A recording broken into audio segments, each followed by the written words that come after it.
researchers sent a container of nuclear waste on a 14,500-mile odyssey by truck, barge, cargo ship and train in an effort to understand how well it would resist radioactive fuel to travel. It is important to know because one day, the goal is to store all the radioactive fuel that is consumed and spread by the nuclear power plants in the USAUU in a central and underground repository.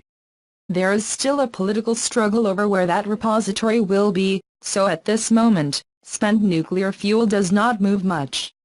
It is mainly stored in nuclear power plants or, sometimes, it travels between power plants owned by the same company, according to the Nuclear Regulatory Commission NRC, the government agency that oversees the nuclear industry. One day, however, if that central repository is ever ready, nuclear fuel will be hitting the road and train most frequently in the USUU. We already know that the containers, also known as barrels, in which spent nuclear fuel travels are quite difficult.